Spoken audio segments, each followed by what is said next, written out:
ਇੱਕ ਓਂਕਾਰ ਸਤਿਨਾਮ ਕਰਤਾ ਪੁਰਖ ਨਿਰਭਉ ਨਿਰਵੈਰ ਅਕਾਲ ਮੂਰਤ ਆਜੂਨੀ ਸੈਭੰ ਗੁਰ ਪ੍ਰਸਾਦ। ਇਕ ਮਨ ਪੁਰਖ ਧਿਆਈ ਵਰਦਾਤਾ ਸੰਤ ਸਹਾਰ ਸਦਾ ਵਿਖਿਆਤਾ। ਤਾਸ ਚਰਨ ਲੇ ਹਿਰਦੈ ਬਸਾਵੋ ਤਉ ਪਰਮ ਗੁਰੂ ਨਾਨਕ ਗੁਣ ਗਾਵੋ। ਬਾਣੀ ਗੁਰੂ ਗੁਰੂ ਹੈ ਬਾਣੀ ਵਿੱਚ ਬਾਣੀ ਅੰਮ੍ਰਿਤ ਸਾਰੇ। ਗੁਰਬਾਣੀ ਕਹੈ ਸੇਵਕ ਜਨ ਮਾਨੈ ਪ੍ਰਤੱਖ ਗੁਰੂ ਨਿਸਤਾਰੇ। ਸੱਜਣ ਸੱਚਾ ਪਾਤਸ਼ਾਹ ਸਿਰ ਸਾਹਾ ਸਾਹ ਜਿਸ ਪਾਸ ਬਹਿਠਿਆ ਸੋਹੀਐ ਸਭਨਾ ਦਾ ਵਿਸਾਹ। ਜੁਗੋ ਜੁਗ ਅਟਲ ਤਖਤ ਚਵਰ ਛਤਰ ਦੇ ਮਾਲਕ ਸਮੁੱਚੀ ਮਾਨਵਤਾ ਦੇ ਸਾਂਝੇ ਰਹਿਬਰ ਸੱਚੇ ਗਿਆਨ ਦੇ ਮੁਜੱਸਮੇ ਰਾਜਾਨ ਰਾਜ ਭਾਨਾਨ ਭਾਨ ਦੇਵਾਨ ਦੇ ਹੁਕਮਾ ਮਹਾਨ ਹਾਜ਼ਰਾ ਹਜ਼ੂਰ ਜ਼ਾਹਰਾ ਜ਼ਹੂਰ ਸਰਵ ਕਲਾ ਭਰਪੂਰ। ਦਸ ਗੁਰੂ ਸਾਹਿਬਾਨ ਦੀ ਪਾਵਨ ਜੋਤ ਸ਼ਬਦ ਗੁਰੂ ਧੰਨ ਸਾਹਿਬ ਸ੍ਰੀ ਗੁਰੂ ਗ੍ਰੰਥ ਸਾਹਿਬ ਪਾਤਸ਼ਾਹ ਜੀ ਦੀ ਪਾਵਨ ਹਜ਼ੂਰੀ ਅੰਦਰ ਅੰਮ੍ਰਿਤ ਵੇਲੇ ਦੇ ਦੀਵਾਨਾਂ ਦੇ ਵਿੱਚ ਹਾਜ਼ਰੀਆਂ ਲਵਾ ਰਹੀ ਗੁਰੂ ਪਿਆਰੀ ਗੁਰੂ ਖਾਲਸਾ ਸਾਧ ਸੰਗਤ ਜੀ ਵਡਭਾਗੀ ਹਾਂ ਜੋ ਸਤਿਗੁਰਾਂ ਨੇ ਅੰਮ੍ਰਿਤ ਵੇਲੇ ਦਰਸ਼ਨ ਦੀਦਾਰੇ ਦੇ ਕੇ ਨਿਹਾਲ ਕੀਤਾ ਹੈ ਔਰ ਆਪਣੇ ਚਰਨ ਕਰਸਣ ਦਾ ਇਹ ਸੁਭਾਗਾ ਸਮਾਂ ਬਖਸ਼ਿਸ਼ ਕੀਤਾ ਹੈ। ਸੋ ਆਓ ਘਰ ਘਰ ਅੰਦਰ ਧਰਮਸਾਲ ਪ੍ਰਚਾਰ ਮੁਹਿੰਮ ਦੇ ਤਹਿਤ ਜੋ ਗੁਰਮਤਿ ਸਮਾਗਮ ਆਪ ਜੀ ਦੇ ਨਗਰ ਵਿਖੇ ਉਲੀਕੇ ਗਏ ਹਨ, ਉਹਨਾਂ ਦੇ ਤਹਿਤ ਗੁਰਬਾਣੀ ਵਿਚਾਰ ਗੁਰ ਇਤਿਹਾਸਕ ਵਿਚਾਰ ਗੁਰਮਤਿ ਦੇ ਵਿਸ਼ਿਆਂ ਦੇ ਨਾਲ ਸੰਬੰਧਿਤ ਵਿਚਾਰਾਂ ਦੀ ਸਾਂਝ ਕਰਕੇ ਸ਼ਰਵਣ ਕਰੋ। ਗੁਰਮਤਿ ਵਿਚਾਰਾਂ ਦੇ ਨਾਲ ਜੋ ਗੁਰਮਤਿ ਦੀ ਰੋਸ਼ਨੀ ਹੈ ਉਹ ਸਾਡੇ ਹਿਰਦਿਆਂ ਦੇ ਵਿੱਚ ਹੋ ਜਾਵੇ, ਜੀਵਨ ਸਫਲਾ ਹੋ ਜਾਵੇ। ਸਤਿਗੁਰਾਂ ਦੇ ਪਾਵਨ ਦਰਬਾਰ ਦੇ ਅੰਦਰ ਵੱਧ ਤੋਂ ਵੱਧ ਸੰਗਤਾਂ ਹਾਜ਼ਰੀਆਂ ਲਗਵਾਓ। ਸਤਿਗੁਰੂ ਧੰਨ ਗੁਰੂ ਗ੍ਰੰਥ ਸਾਹਿਬ ਮਹਾਰਾਜ ਜੀ ਦੇ ਚਰਨ ਪਰਸੀਏ। ਆਓ ਵਿਚਾਰ ਕਰਨ ਤੋਂ ਪਹਿਲਾਂ ਫਤਿਹ ਦੀ ਸਾਂਝ ਪਾਈਏ। ਗੱਜ ਵੱਜ ਕੇ ਫਤਿਹ ਬੁਲਾਓ ਜੀ। ਆਖੋ ਜੀ ਵਾਹਿਗੁਰੂ ਜੀ ਕਾ ਖਾਲਸਾ ਵਾਹਿਗੁਰੂ ਜੀ ਕੀ ਫਤਿਹ। ਬਾਣੀ ਦਾ ਪਾਵਨ ਵਚਨ ਹੈ, ਗੁਰਦੁਆਰਾ ਹੋਏ ਸੋਝੀ ਪਾਏ ਸੀ, ਏਕ ਦੁਆਰਾ ਹੋਏ ਹੱਛਾ ਹੋਏ ਸੀ, ਮੈਲੇ ਹੱਛੇ ਕਾ ਵਿਚਾਰ ਆਪ ਵਰਤਾਏ ਸੀ। ਸੋ ਸਤਿਗੁਰੂ ਜੀ ਸਾਨੂੰ ਸਮਝਾ ਰਹੇ ਨੇ ਕਿ ਗੁਰਸਿੱਖ ਹੈ ਨਾ ਜਿਹੜਾ ਉਹ ਗੁਰੂ ਦੇ ਨਾਲ ਜਿਸ ਤਰ੍ਹਾਂ ਚਕੋਰ ਦੀ ਪ੍ਰੀਤ ਚੰਨ ਦੇ ਨਾਲ ਹੈ, ਇਸ ਤਰ੍ਹਾਂ ਸਿੱਖ ਦੀ ਪ੍ਰੀਤ ਹੈ ਜਿਹੜੀ ਉਹ ਆਪਣੇ ਗੁਰੂ ਦੇ ਨਾਲ ਹੈ। ਇਸੇ ਲਈ ਗੁਰਸਿੱਖ ਸ਼ਬਦ ਬਣਿਆ, ਸਿੱਖ ਤੋਂ ਗੁਰਸਿੱਖ ਬਣਦਾ ਹੈ। ਔਰ ਸਿੱਖ ਦਾ ਜਿਹੜਾ ਗੁਰੂ ਹੈ ਉਸ ਦੇ ਦਰਸ਼ਨ ਕਰਨ ਵਾਸਤੇ ਉਹ ਹਰ ਰੋਜ਼ ਗੁਰਦੁਆਰਾ ਸਾਹਿਬ ਆਉਂਦਾ ਹੈ ਕਿ ਮੈਂ ਆਪਣੇ ਗੁਰੂ ਦੇ ਕੋਲ ਦਰਸ਼ਨ ਦੀਦਾਰੇ ਕਰਨ ਚੱਲਿਆ, ਸੱਚ ਦਾ ਗਿਆਨ ਲੈਣ ਲਈ ਚੱਲਿਆ। ਗੁਰਦੁਆਰਾ ਜਿਹੜਾ ਸ਼ਬਦ ਹੈ ਦੋ ਸ਼ਬਦਾਂ ਸੁਮੇਲ ਹੈ, ਇੱਕ ਗੁਰ ਤੇ ਦੂਸਰਾ ਦੁਆਰ, ਭਾਵ ਗੁਰੂ ਦਾ ਦੁਆਰਾ, ਜਿੱਥੇ ਸਿੱਖ ਸੰਗਤਾਂ ਸੱਚ ਰੂਪੀ ਗਿਆਨ ਪ੍ਰਾਪਤ ਕਰਨ ਵਾਸਤੇ ਨਤਮਸਤਕ ਹੁੰਦੀਆਂ ਨੇ। ਭਾਵ ਧੰਨ ਗੁਰੂ ਗ੍ਰੰਥ ਸਾਹਿਬ ਪਾਤਸ਼ਾਹ ਜੀ ਜਾਗਤ ਜੋਤ ਗੁਰੂ ਨੇ ਸ਼ਬਦ ਗੁਰੂ ਦੇ ਰੂਪ ਦੇ ਵਿੱਚ ਹਰ ਰੋਜ਼ ਹੀ ਸਾਨੂੰ ਬਚਨ ਹੈ ਜਿਹੜੇ ਉਹ ਸ਼ਰਵਣ ਕਰਾਉਂਦੇ ਨੇ। ਔਰ ਗੁਰੂ ਗ੍ਰੰਥ ਸਾਹਿਬ ਪਾਤਸ਼ਾਹ ਜੀ ਦੇ ਜਿਹੜੇ ਮੁਬਾਰਕ ਵਚਨ ਨੇ, ਇਹੋ ਹੀ ਸਾਡੇ ਜੀਵਨ ਦਾ ਮੁੱਖ ਆਧਾਰ ਨੇ।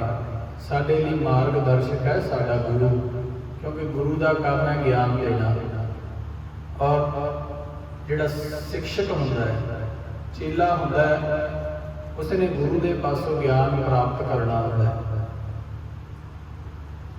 ਗੁਰੂ ਦਾ ਅਰਥ ਹੀ ਇਹੋ ਹੁੰਦਾ ਹੈ ਕਿ ਗੁਰੂ ਹੈ ਜਿਹੜਾ ਉਹ ਅਗਿਆਨਤਾ ਰੂਪੀ ਹਨੇਰੇ ਦਾ ਨਾਸ਼ ਕਰਕੇ ਹਿਰਦੇ ਦੇ ਵਿੱਚ ਸੱਚ ਰੂਪੀ ਪ੍ਰਕਾਸ਼ ਰੂਪੀ ਗਿਆਨ ਹੈ ਜਿਹੜਾ ਉਹਦਾ ਵਾਸਾ ਕਰਵਾ ਦਿੰਦਾ ਹੈ। ਭਾਵ ਸੱਚੇ ਗੁਰੂ ਦੇ ਨਾਲ ਜੁੜ ਕੇ ਹਿਰਦੇ ਦੇ ਵਿੱਚੋਂ ਵਿਕਾਰਾਂ ਰੂਪੀ ਅਗਿਆਨਤਾ ਦਾ ਜਿਹੜਾ ਗਿਆਨ ਹੈ, ਜਦੋਂ ਉਹ ਖਤਮ ਹੋ ਜਾਂਦਾ ਹੈ ਤੇ ਮਨੁੱਖ ਦੀ ਜਿਹੜੀ ਬੁੱਧ ਹੈ ਉਹ ਨਿਰਮਲ ਹੋ ਜਾਂਦੀ ਹੈ। ਗੁਰਦੁਆਰੇ ਦੇ ਵਿੱਚ ਆ ਕੇ ਜਦ ਸੱਚ ਰੂਪੀ ਉਪਦੇਸ਼ ਦੇ ਨਾਲ ਜੁੜਦੇ ਹਾਂ ਤਾਂ ਇਹ ਜਿਹੜੀ ਬੁੱਧ ਹੈ ਇਹ ਨਿਰਮਲ ਹੋ ਜਾਂਦੀ ਹੈ।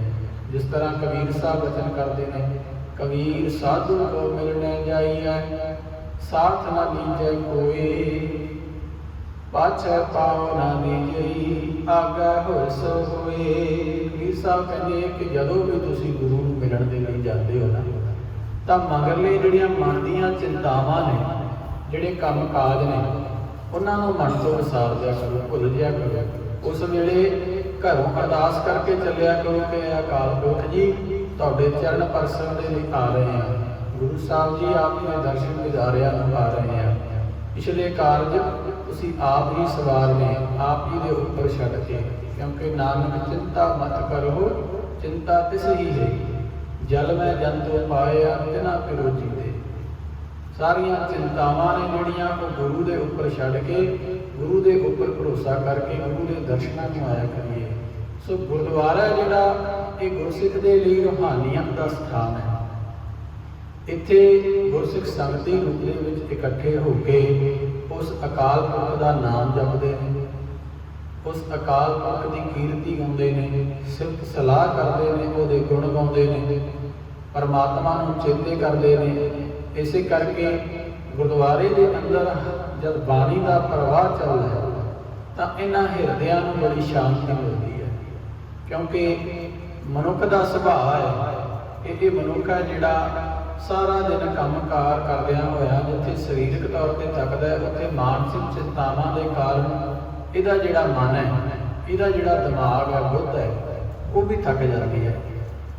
ਸਰੀਰਕ ਦੀ ਥਕਾਵਟ, ਸਰੀਰ ਦੀ ਜਿਹੜੀ ਥਕਾਵਟ ਹੈ ਉਹ ਆਰਾਮ ਕਰਨ ਨਾਲ ਦੂਰ ਹੋ ਜਾਂਦੀ ਹੈ, ਪਰ ਜਿਹੜੀਆਂ ਮਾਨਸਿਕ ਪਰੇਸ਼ਾਨੀਆਂ ਨੇ, ਜਿਹਨਾਂ ਨੂੰ ਆਪਾਂ ਚਿੰਤਾਵਾਂ ਕਹਿੰਦੇ ਹਾਂ ਜਾਂ ਦੁਰਦਾਵਾਂ ਕਹਿੰਦੇ ਹਾਂ, ਇਹ ਸਾਰੀਆਂ ਦਾ ਇੱਕੋ ਇੱਕ ਹੱਲ ਹੈ ਕਿ ਗੁਰਦੁਆਰਾ ਸਾਹਿਬ ਆ ਕੇ ਜਦੋਂ ਅਸੀਂ ਅਕਾਲ ਪੁਰਖ ਦੇ ਨਾਮ ਦੇ ਨਾਲ ਜੁੜਦੇ ਹਾਂ, ਉਹਦੀ ਕੀਰਤੀ ਗਾਉਂਦੇ ਹਾਂ, ਆਪਣੀ ਸੁਰਤ ਨੂੰ ਉਹਦੇ ਸਿਮਰਨ ਦੇ ਵਿੱਚ ਚੁੱਭੀ ਮਰਵਾਉਂਦੇ ਹਾਂ, ਤਾਂ ਉਸ ਵੇਲੇ ਇਹ ਸੁਰਤ ਹੈ ਜਿਹੜੀ ਉਸ ਵਾਹਿਗੁਰੂ ਦੇ ਨਾਮ ਦੇ ਨਾਲ ਜੁੜ ਕੇ ਇਸ ਨੂੰ ਵੀ ਆਰਾਮ ਮਿਲਦਾ ਹੈ। ਇਹ ਬੁੱਧ ਵੀ ਥੋੜੀ ਨਿਰਮਲ ਹੁੰਦੀ ਹੈ। ਜਿਵੇਂ ਗੁਰੂ ਨਾਨਕ ਸਾਹਿਬ ਜੀ ਜਪਜੀ ਸਾਹਿਬ ਦੇ ਵਿੱਚ ਬਚਨ ਕਰਦੇ ਨੇ ਕਿ ਜਿਹੜੀ ਬੁੱਧ ਹੈ, ਜੇ ਇਸ ਬੁੱਧ ਨੂੰ ਆਰਾਮ ਦਿਵਾਉਣਾ ਹੈ, ਇਸ ਬੁੱਧ ਨੂੰ ਜੇ ਸਾਫ਼ ਕਰਨਾ ਹੈ, ਤਾਂ ਉਹਦੇ ਵਾਸਤੇ ਤੁਹਾਨੂੰ ਇਹਦੇ ਉੱਪਰ ਇੱਕ ਸਾਬਣ ਚਲਾਉਣਾ ਪਵੇਗਾ। ਜਿਸ ਤਰ੍ਹਾਂ ਕੱਪੜੇ ਨੂੰ ਧੋਣ ਵਾਸਤੇ, ਮੈਲ ਤੋਂ ਰਹਿਤ ਕਰਨ ਵਾਸਤੇ ਆਪਾਂ ਸਾਬਣ ਦੀ ਵਰਤੋਂ ਕਰਦੇ ਹਾਂ, ਤਾਂ ਉਸ ਸਾਬਣ ਦੇ ਨਾਲ ਕੱਪੜਾ ਨਿਖਰ ਜਾਂਦਾ ਹੈ, ਉਹਦੇ ਵਿੱਚੋਂ ਮੈਲ ਦੂਰ ਹੋ ਜਾਂਦੀ ਹੈ। ਇਸੇ ਤਰ੍ਹਾਂ ਗੁਰਸਿੱਖ ਨੇ ਹਰ ਰੋਜ਼ ਆਪਣੀ ਇਸ ਬੁੱਧ ਨੂੰ ਨਿਰਮਲ ਕਰਨ ਵਾਸਤੇ ਇਹਦੇ ਉੱਪਰ ਨਾਮ ਰੂਪੀ ਸਾਬਣ ਦੀ ਵਰਤੋਂ ਕਰਨੀ ਹੈ। ਭਾਵ ਵਾਹਿਗੁਰੂ ਗੁਰੂ ਮੰਤਰ ਹੈ ਜਪ ਹਉ ਮੈਂ ਕੋਈ, ਨਾਮ ਜਪੋ ਮੇਰੇ ਸਾਜਨ ਸੈਨਾ, ਨਾਮ ਬਿਨਾ ਮੈਂ ਅਵਰ ਨਾ ਕੋਈ, ਵੱਡੇ ਭਾਗ ਗੁਰਮੁਖ ਹਰ ਲੈਣਾ। ਗੁਰਬਾਣੀ ਦੇ ਵਿੱਚ ਸਾਰੇ ਸ਼ਬਦ ਨੇ ਜਿਹੜੇ ਨਾਮ ਦੀ ਪ੍ਰੋੜਤਾ ਕਰਦੇ ਨੇ, ਬਾਰ-ਬਾਰ ਗੁਰਸਿੱਖ ਨੂੰ ਪ੍ਰੇਰਣਾ ਕਰਦੇ ਨੇ ਕਿ ਨਾਮ ਜਪ, ਨਾਮ ਜਪ। ਸੁਖਮਨੀ ਸਾਹਿਬ ਦੀ ਬਾਣੀ ਦੇ ਜਾਪ ਕਰਦੇ ਹਾਂ, ਉਹਦੇ ਵਿੱਚ ਵੀ ਸਤਿਗੁਰੂ ਜੀ ਬਚਨ ਕਰਦੇ ਨੇ ਕਿ ਬਾਰ ਜਪੀ ਹੈ ਕਿ ਅੰਮ੍ਰਿਤ ਤੇ ਮਨ ਤਨ ਤ੍ਰਿਪੀ ਹੈ। ਉਹਦੇ ਵਿੱਚ ਵੀ ਨਾਮ ਦੇ ਵਰਤਾਏ ਹੈ। ਵੱਡੇ ਵੱਡੇ ਜਿਤਨੇ ਸਾਧੂ ਮਹਾਤਮਾ ਪੀਰ ਪੈਗੰਬਰ ਬਲੀ ਹੋਏ, ਅੱਜ ਜੇਕਰ ਸੰਸਾਰ ਦੇ ਵਿੱਚ ਉਹਨਾਂ ਦਾ ਨਾਮ ਹੈ, ਸੰਸਾਰ ਦੇ ਵਿੱਚ ਜੇਕਰ ਅੱਜ ਵੀ ਉਹਨਾਂ ਨੂੰ ਯਾਦ ਕੀਤਾ ਜਾਂਦਾ ਹੈ, ਉਹਨਾਂ ਦੇ ਸਥਾਨਾਂ ਦੇ ਉੱਪਰ ਭਾਰੀ ਇਕੱਠ ਹੁੰਦੇ ਨੇ, ਤਾਂ ਇਹ ਉਹਨਾਂ ਦੀ ਘਾਲਣਾ, ਇਹ ਉਹਨਾਂ ਦੀ ਕਮਾਈ ਹੈ ਕਿ ਉਹਨਾਂ ਨੇ ਨਾਮ ਨੂੰ ਜਪਿਆ। ਨਾਮ ਜਪਣ ਵਾਲਿਆਂ ਦੀ ਸਦਾ ਮਹਿਮਾ ਰਹਿੰਦੀ ਹੈ। ਔਰ ਬਾਣੀ ਇਸ ਗੱਲ ਦੀ ਗਵਾਹੀ ਭਰਦੀ ਹੈ ਕਿ ਨਾਮ ਜਪਣ ਵਾਲੇ ਨੇ ਜਿਹੜੇ, ਉਹਨਾਂ ਦੀ ਪੂਜਾ ਅਕਾਲ ਪੁਰਖ ਆਪ ਕਰਾਉਂਦਾ ਹੈ। ਜਿਵੇਂ ਅਸੀਂ ਆਸਾ ਦੀ ਵਾਰ ਪੜ੍ਹਦੇ ਹਾਂ, ਉਸ ਦੇ ਵਿੱਚ ਵਚਨ ਆਉਂਦਾ ਹੈ ਕਿ ਜਿਹੜੇ ਮਨੁੱਖ ਉਸ ਅਕਾਲ ਪੁਰਖ ਦਾ ਨਾਮ ਜਪਦੇ ਨੇ, ਤਾਂ ਉਹ ਅਕਾਲ ਪੁਰਖ ਉਹਨਾਂ ਦੀ ਪੂਜਾ ਆਪ ਕਰਾਉਂਦਾ ਹੈ। ਸੋ ਆਪਾਂ ਇਸ ਨਾਮ ਦੇ ਨਾਲ ਵੀ ਜੁੜਨਾ ਹੈ। ਗੁਰਦੁਆਰੇ ਦੇ ਵਿੱਚ ਰੂਹਾਨੀਅਤ ਦਾ ਗਿਆਨ ਲੈਣ ਵਾਸਤੇ ਆਉਂਦੇ ਹਾਂ। ਗੁਰਦੁਆਰਾ ਸਾਨੂੰ ਉਪਦੇਸ਼ ਦਿੰਦਾ ਹੈ, ਔਰ ਸਿੱਖ ਨੇ ਉਸ ਉਪਦੇਸ਼ ਨੂੰ ਆਪਣੇ ਹਿਰਦੇ ਦੇ ਵਿੱਚ ਵਸਾ ਕੇ ਉਹਦਾ ਪ੍ਰੈਕਟੀਕਲ ਵਰਕ ਕਰਨਾ ਹੈ। ਕਿਉਂਕਿ ਜੇ ਮੈਂ ਕਹਿ ਦਿੱਤਾ ਕਿ ਨਾਮ ਜਪਣਾ, ਤੇ ਇਕੱਲਾ ਨਾਮ ਜਪਣ ਦੇ ਨਾਲ, ਇੱਦਾਂ ਸੁਣਨ ਦੇ ਨਾਲ ਨਾਮ ਨਹੀਂ ਜਪਿਆ ਜਾਂਦਾ। ਨਾਮ ਨੂੰ ਰਸਨਾ ਦੇ ਨਾਲ ਜਪਣਾ ਪੈਂਦਾ ਹੈ। ਗੁਰੂ ਦੇ ਕੋਲੋਂ ਇਹ ਗਿਆਨ ਮਿਲਦਾ ਹੈ। ਜਿਵੇਂ ਆਸਾ ਕੀ ਬਾਤ ਗੁਰੂ ਨਾਨਕ ਦੇਵ ਪਾਤਸ਼ਾਹ ਜੀ ਕਹਿੰਦੇ ਨੇ, ਜਿਸ ਸਭ ਚੰਗਾ ਉਪਵੈ ਸੂਰਜ ਚੜ੍ਹੈ ਹਜ਼ਾਰ, ਕਿਤੇ ਚਾਨਣ ਹੁੰਦਿਆ ਗੁਰਗਣ ਘੋਰ ਅੰਧਾਰ।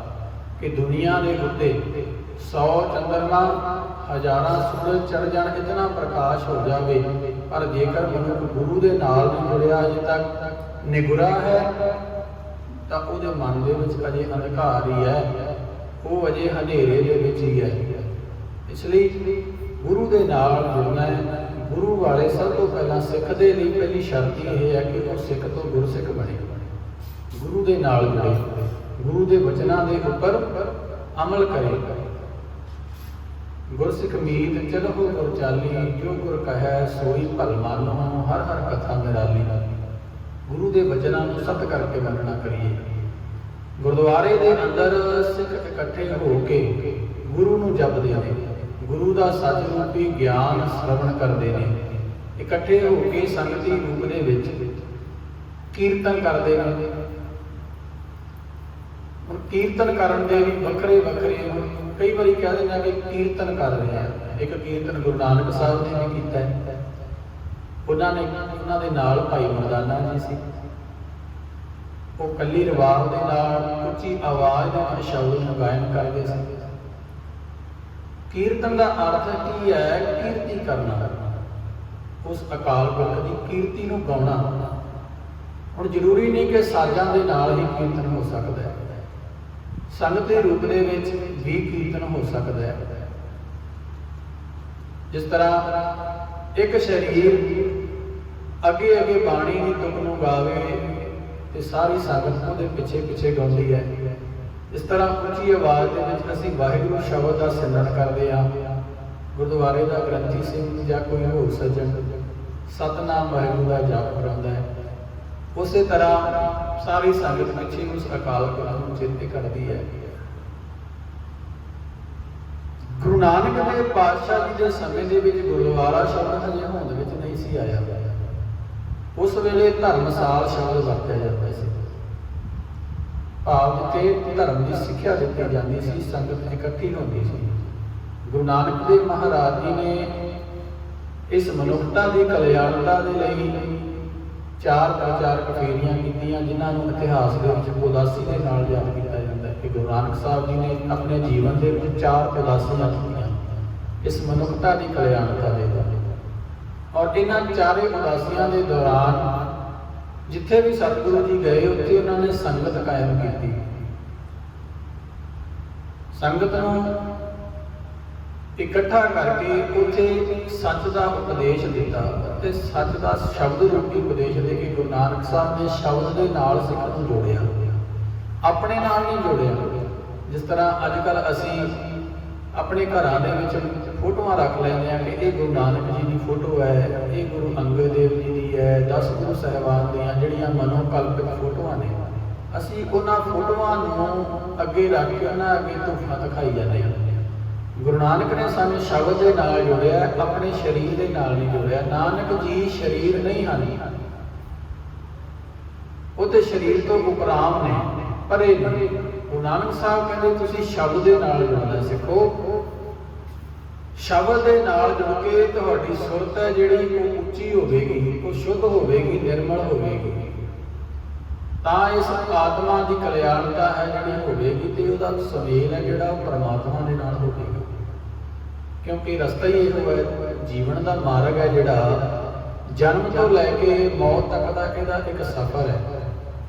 ਜਿਸ ਤਰ੍ਹਾਂ ਅਸੀਂ ਕਿਸੇ ਸਾਧਨ ਦੇ ਉੱਪਰ ਸਫ਼ਰ ਕਰੀਏ ਨਾ, ਤਾਂ ਰਸਤੇ ਦੇ ਵਿੱਚ ਕਈ ਵਾਰੀ ਸੜਕ ਖਰਾਬ ਵੀ ਆ ਜਾਂਦੀ ਹੈ, ਉੱਚਾ ਨੀਵਾਂ ਥਾਂ ਵੀ ਆ ਜਾਂਦਾ ਹੈ, ਬੇਅੰਤ ਪ੍ਰਕਾਰ ਦੀਆਂ ਘਟਨਾਈਆਂ ਆਉਂਦੀਆਂ, ਕਈ ਵਾਰੀ ਟਾਇਰ ਪੈਂਚਰ ਵੀ ਹੋ ਜਾਂਦਾ ਹੈ, ਬੇਅੰਤ ਘਟਨਾਈਆਂ ਆਉਂਦੀਆਂ, ਗੱਡੀ ਖਰਾਬ ਵੀ ਹੋ ਜਾਂਦੀ ਹੈ। ਇਸੇ ਤਰ੍ਹਾਂ ਇਹ ਮਨੁੱਖ ਦਾ ਸਰੀਰ ਹੈ ਜਿਹੜਾ, ਇਹ ਵੀ ਇੱਕ ਪੰਧ ਦੇ ਉੱਪਰ ਹੈ, ਇੱਕ ਰਸਤੇ ਦੇ ਉੱਪਰ ਹੈ। ਜਨਮ ਤੋਂ ਲੈ ਕੇ ਮੌਤ ਤੱਕ ਇਹਨੂੰ ਵੀ ਬੇਅੰਤ ਕਠਿਨਾਈਆਂ ਆਉਂਦੀਆਂ ਨੇ, ਕਠਿਨਾਈਆਂ ਦਾ ਸਾਹਮਣਾ ਕਰਨਾ ਪੈਂਦਾ ਹੈ। ਪਰ ਉਹ ਕਠਿਨਾਈਆਂ ਦਾ ਸਾਹਮਣਾ ਇਹ ਤਾਂ ਕਰ ਸਕੂਗਾ ਜੇਕਰ ਇਹ ਅਕਾਲ ਪੁਰਖ ਦੇ ਨਾਮ ਦੇ ਨਾਲ ਜੁੜਿਆ, ਇਹ ਗੁਰੂ ਦੀ ਸਿੱਖਿਆ ਦੇ ਨਾਲ ਜੁੜਿਆ। ਔਰ ਗੁਰੂ ਦੀ ਸਿੱਖਿਆ ਇਹਨੂੰ ਮਿਲਣੀ ਕਿੱਥੋਂ ਹੈ? ਗੁਰੂ ਦੇ ਦੁਆਰੇ ਤੋਂ। ਜੇ ਇਹ ਹਰ ਰੋਜ਼ ਗੁਰੂ ਦੇ ਦੁਆਰੇ ਆਉਂਦਾ ਹੈ, ਇੱਥੋਂ ਸਤਿਗੁਰਾਂ ਦਾ ਪਾਵਨ ਬਚਨ ਸਰਵਣ ਕਰਕੇ ਜਾਂਦਾ ਹੈ ਕਿ ਅੱਜ ਦੇ ਦਿਨ ਦੇ ਲਈ ਗੁਰੂ ਨੇ ਮੈਨੂੰ ਇਹ ਉਪਦੇਸ਼ ਦਿੱਤਾ ਹੈ। ਹਰ ਰੋਜ਼ ਨਿਤਨੇਮ ਹੁੰਦਾ ਹੈ, ਨਿਤਨੇਮ ਹੋਣ ਉਪਰੰਤ ਅਰਦਾਸ ਹੁੰਦੀ ਹੈ। ਅਰਦਾਸ ਤੋਂ ਬਾਅਦ ਸਤਿਗੁਰਾਂ ਦਾ ਪਾਵਨ ਹੁਕਮਨਾਮਾ ਸਾਹਿਬ ਸਾਨੂੰ ਸਰਵਣ ਕਰਵਾਇਆ ਜਾਂਦਾ ਹੈ ਉੱਚੀ ਆਵਾਜ਼ ਦੇ ਵਿੱਚ। ਔਰ ਉਹ ਪੂਰੇ ਦਿਨ ਦੇ ਲਈ ਸਾਡੇ ਲਈ ਹੁਕਮ ਹੁੰਦਾ ਹੈ। ਇਹ ਅੱਜ ਦੇ ਲਈ ਗੁਰਸਿੱਖੋ ਤੁਹਾਡੇ ਲਈ ਇਹ ਹੁਕਮ ਹੈ। ਉਸੇ ਹੁਕਮ ਦੇ ਅਨੁਸਾਰ ਅਸੀਂ ਉਹ ਪੂਰਾ ਦਿਨ ਹੈ ਜਿਹੜਾ ਬਤੀਤ ਕਰਨਾ ਹੁੰਦਾ ਹੈ, ਉਸ ਹੁਕਮ ਨੂੰ ਚੇਤੇ ਕਰਨਾ ਹੁੰਦਾ ਹੈ।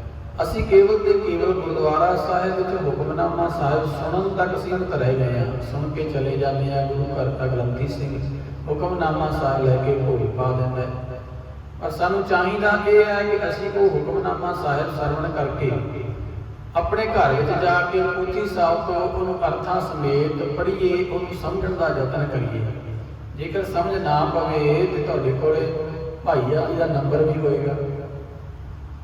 ਭਾਈ ਸਾਹਿਬ ਜੀ ਨੂੰ ਗੁਰੂ ਘਰ ਦੇ ਵਜ਼ੀਰ ਨੂੰ ਫੋਨ ਕਰਕੇ ਪੁੱਛ ਲਓ ਕਿ ਸਾਨੂੰ ਇਸ ਤੋਂ ਦੀ ਸਮਝ ਨਹੀਂ ਲੱਗੀ, ਇਹਦੇ ਅਰਥ ਕੀ ਨੇ।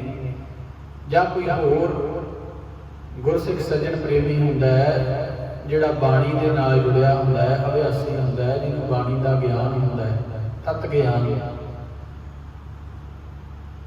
ਪਰ ਸੁਚੇਤ ਰਹਿਣ ਦੀ ਵੀ ਲੋੜ ਹੈ। ਕਈ ਐਸੇ ਵੀ ਸੱਜਣ ਹੈਗੇ ਨੇ ਜਿਹੜੇ ਬਾਣੀ ਦੀ ਗਲਤ ਵਰਤੋਂ ਕਰਦੇ ਨੇ।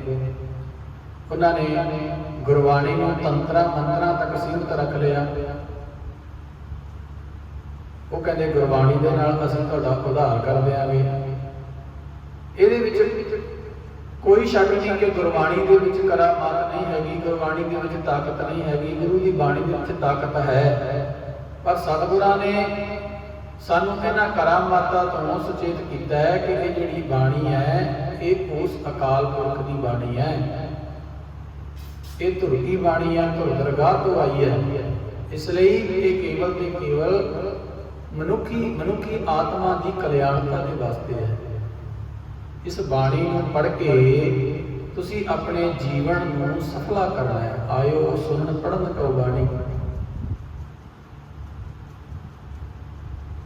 ਔਰ ਇਹ ਬਾਣੀ ਹੈ ਜਿਹੜੀ ਇਹ ਗੁਰਮੁਖਾਂ ਦੇ ਹਿਰਦਿਆਂ ਦੇ ਵਿੱਚ ਵਸਦੀ ਹੈ। ਬਾਣੀ ਮਿਲੋ ਵਿਚਾਰ ਸੀ ਦੇਖੋ ਗੁਰਮੁਖ ਹੋਏ। ਇਹ ਬਾਣੀ ਮਹਾਂਪੁਰਖ ਕੀ ਨਿਜ ਘਰ ਵਾਸਾ ਹੋਇਆ। ਇਹ ਉਹਨਾਂ ਮਹਾਂਪੁਰਖਾਂ ਦੀ ਬਾਣੀ ਹੈ। ਔਰ ਜਿਹੜਾ ਮਹਾਂਪੁਰਖਾਂ ਦੇ ਬਚਨਾਂ, ਇਹ ਮਹਾਂਪੁਰਖਾਂ ਦੇ ਬਚਨਾਂ ਦੇ ਅਨੁਸਾਰ ਜੀਵਨ ਬਤੀਤ ਕਰਦਾ ਹੈ। ਇਹ ਬਾਣੀ ਉਹਨਾਂ ਦੇ ਹਿਰਦਿਆਂ ਦੇ ਵਿੱਚ ਵਸਦੀ ਹੈ। ਸਾਨੂੰ ਤਰੱਕੀ ਵੀ ਬਥੇਰੇ ਮਿਲ ਜਾਣਗੇ। ਇਸ ਬਾਣੀ ਦੇ ਉੱਪਰ ਸ਼ੰਕਾ ਕਰਨ ਵਾਲੇ ਵੀ ਬਹੁਤ ਮਿਲ ਜਾਣਗੇ, ਪਰ ਉੱਥੇ ਹੀ ਇਸ ਬਾਣੀ ਦੇ ਉੱਪਰ ਨਿਸ਼ਚਾ ਕਰਨ ਵਾਲੇ, ਇਸ ਬਾਣੀ ਨੂੰ ਪਿਆਰ ਕਰਨ ਵਾਲੇ ਵੀ ਬੇਅੰਤ ਮਿਲ ਜਾਣਗੇ। ਕਿਉਂਕਿ ਇਸ ਬਾਣੀ ਦੇ ਉੱਪਰ ਵਿਸ਼ਵਾਸ ਕਰਨਾ, ਬਾਣੀ ਦੇ ਉੱਪਰ ਭਰੋਸਾ ਕਰਨਾ ਹੀ ਸਿੱਖ ਦਾ ਅਸਲ ਧਰਮ ਹੈ, ਅਸਲ ਫਰਜ਼ ਹੈ। ਕਿਉਂ? ਅਸੀਂ ਹਰ ਰੋਜ਼ ਪੜ੍ਹਦੇ ਹਾਂ ਕਿ ਸਭ ਸਿੱਖਣ ਕੋ ਹੁਕਮ ਹੈ ਗੁਰੂ ਮਾਨਿਓ ਗ੍ਰੰਥ। ਗੁਰੂ ਗ੍ਰੰਥ ਜੀ ਮਾਨਿਓ ਪ੍ਰਗਟ ਗੁਰਾਂ ਕੀ ਦੇਹ। ਦੇਹ ਦਾ ਅਰਥ ਹੈ ਸਰੀਰ। जो प्रभु को मिल वो चाहे खोज शब्द में ले कि जिहड़ा परमात्मा नूं मिलना चाहुंदा है वो इहदे विच लिखे हुए शब्द नूं खोज लवे, शब्द नूं पढ़ लवे, विचार लवे। जदों गुरसिख ने शब्द के नाल जुड़ना शुरू कर दिता और उस शब्द के अनुसार अपना जीवन ढालना शुरू कर दिता, तो अगे सतगुरु जी ने वचन किया सी कि राज करेगा खालसा आखी रहे ना कोई। जदों खालसा गुरु के नाल जुड़ गया तो राज करन की सोझी भी प्राप्त हो जाती है। पर असीं तो अजे गुरु वाले नहीं बने, गुरु तो दूर दूर रहते हैं। अमृत वेले गुरुद्वारा साहिब आ गए, एक बार हाजरी लगा के चले गए, जबकि गुरुद्वारा ते रूहानियत का मुजस्सम है। ठीक है असी समाजिक कार विहार भी करने हैं, पर जिस वेले साढ़े कोले समा है असी गुरुद्वारा साहिब आके बाणी पढ़नी सीखीए। पुरातन समयां दे विच गुरुद्वारियां दे अंदर सिक्ख्या मिलदी सी गुरमुखी दी। गुरु घर के वजीर नूं बड़ा सत्कार दिता जाता सी। जिथे वो रूहानियत की सिक्ख्या दिंदा नाल नाल वो दुनियावी विद्या गुरमुखी की 35 भी सिखाउंदा सी, पंजाबी पढ़नी सिखाउंदा सी। चलो अज के समय के तकनीकी युग है, साइंस ने तरक्की की है, साढ़े कोल स्कूल बन गए हैं, उन्होंने स्कूलों के विद्या दी जान लगी। पर जी रूहानियत की विद्या है वो रूहानियत की जी विद्या है सानू वो गुरुद्वारे तो प्राप्त कराती है। संसार के वक्रे वक्रे धर्म ने उन्होंने धर्मों के अपने अपने वक्रे वक्रे धार्मिक स्थान बने हुए हैं ताकि उत्तों रूहानियत की जी सिक्ख्या है वो प्राप्त हो सके। इस्लाम वाले मस्जिद के जाते हैं, हिंदू धर्म वाले मंदिरों के जाते हैं, जैन बुद्धियां के अपने मठ बने हुए हैं, ईसाई वाले चर्च के आया करते हैं। इसी तरह सिखां का जो धार्मिक स्थान है वो गुरुद्वारा है। इसलिए सतगुरु जी वचन करते हैं कि गुरुद्वारा होए सोझी पाए सन कि गुरुद्वारे जेकर सिख आउंदा है तो सोझी प्राप्त करने वास्ते आउंदा है। हर रोज़ अरदास करता है ना कि सतगुरु जी मैनूं विवेक बख्श, मैनूं उच्ची सुची सुरत बख्श, बुद्ध बख्श। अरदास दे विच ये मंगदा सिखां नूं सिੱਖੀ दान, ईस दान, रहत दान, विवेक दान, निसाह दान, भरोसा दान, दाना सिर दान, नाम दान। सब तो बड़ा दान है नाम दान। और इसे नाम दे नाल कल्याणता होनी है। अज भी कई गुरु घर ऐसे हैं ना जिहड़े अमृत वेले लगभग 2:30-3 बजे कवाड़ खुल जाते हैं, उत्थे वाहिगुरू का जाप होता है। संगतां आउंदियां ने इकट्ठियां होकर गुरुद्वारे सिमरन करदियां ने, नाम दे नाल जुड़दियां ने, क्योंकि गुरुद्वारा रूहानियत का प्रतीक है। कई ऐसे स्थान ने जिथे संध्या के समय दीवान सजदा है, उत्थे संगतां इकट्ठियां होकर के सिमरन करदियां ने, कीर्तन करदियां ने। गुरुद्वारियां दे विच बच्चिआं नूं कीर्तन करना सिखाया जाता है, बाणी पढ़नी सिखाई जाती है। सो गुरुद्वारा के अर्थ नूं समझिए कि यह गुरु का द्वार है। इत्थे गल्लां करन दे लई नहीं आया जाता, इत्थे केवल प्रोग्रामां तक सीमित ना रहिए कि जेकर कोई इकट्ठ करना है, कोई सांझी गल करनी है या कोई खुशी गमी का समागम करना है तो उदों ही गुरुद्वारा साहिब आउणा नहीं। सिख के जीवन के विचों जे गुरुद्वारा खत्म हो गया, गुरुद्वारा लफ्ज निकल गया तो सिख अधूरा है, सिख पूरा नहीं। गुरुद्वारे तो बिना जीवन है जिहड़ा व्यर्थ है, क्यों गुरुद्वारे तो बिना गुरु दूर हो जाएगा। गुरु की विचार है जिहड़ी, गुरु का ज्ञान है जिहड़ा तो दूर हो जाएगा। गुरुद्वारे जब भी आना है तो सोझी प्राप्त करने वास्ते आना है। अगली बेनती, जब भी गुरुद्वारे आइए तो मन रूपी भांडे को खाली करके आइए। कई सज्जन बड़े पढ़े लिखे होंगे ने, ज्ञान बथेरा होता है, पर उस ज्ञान का मन के विच हंकार बड़ा होता कि मैं ज्ञानी हाँ, मैं सब कुछ पढ़िया होया है, मैं सारी फिलोसफी जानदा। पर गुरु नानक साहब कहते ये पढ़िया बेअर्थ है जी, मन के विच हंकार है, लब है, लोभ है, हंकार है, तो यह पढ़िया जिहड़ा इहदा ये बेअर्थ है। पढ़िया मूर्ख आखी है जिस लब लोभ हंकारा। उस पढ़े को कहते मूर्ख ही समझना चाहिए जे इन्नी विद्या प्राप्त करके भी ਉਹਦੇ मन के विच अजे हंकार दूर नहीं होया। क्यों? क्योंकि विद्या का जिहड़ा सिद्धांत है वो है ही परोपकार की वृत्ति वाला। गुरु साहब कहते विद्या विचारी तो परोपकारी, पढ़ लिख के तू परोपकारी दृष्टि वाला बनना सी। गुरु साहब कहते जे तू विद्या प्राप्त की सी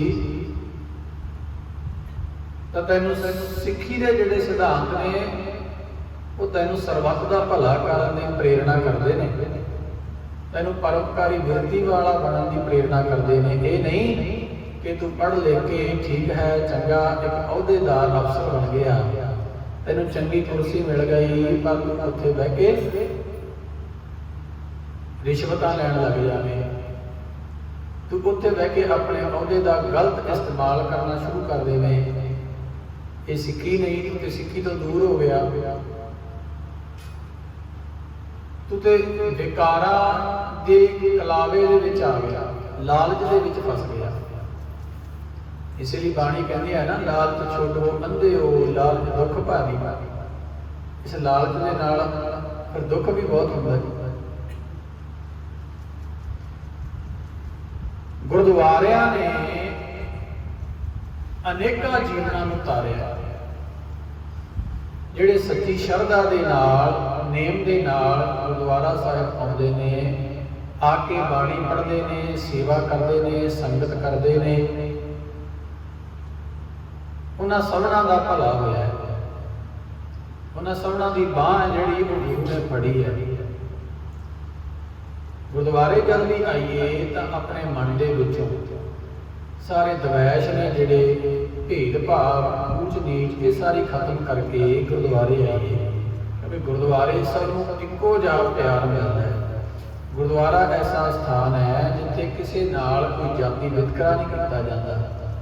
इत्थे अमीर भी ते गरीब भी, उच्चा भी नीवा भी, सारे एक समान ने गुरु दे लई, और सबना नूं इक्को जी कृपा प्राप्त होती है इस गुरु के दर दे।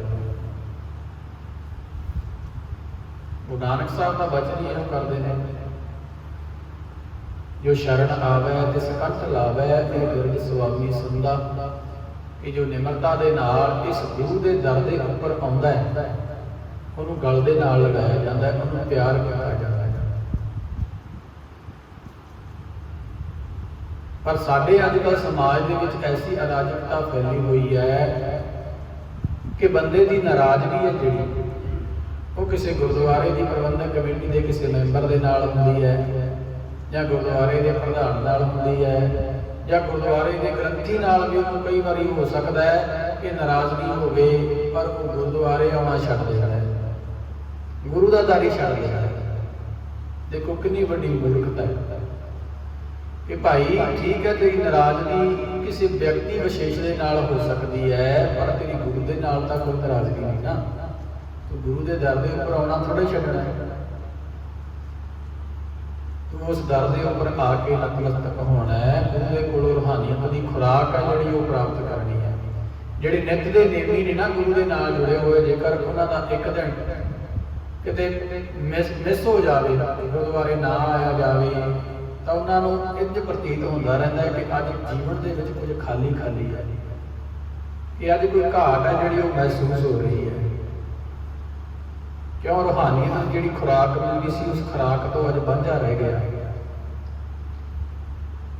गुरुद्वारे आके मन को एक संतुष्टि मिलती है, मन को एक खिड़ाव मिलता है, एक वक्रे प्रकार का चाह मिलता है जिसमें सतगुरां ने आनंद किया। और ये आनंद की प्राप्ति होंदी ही गुरु कोलों है। आनंद आनंद सब को कहे, आनंद गुरु ते जाने। आनंद है ही गुरु के कोल है।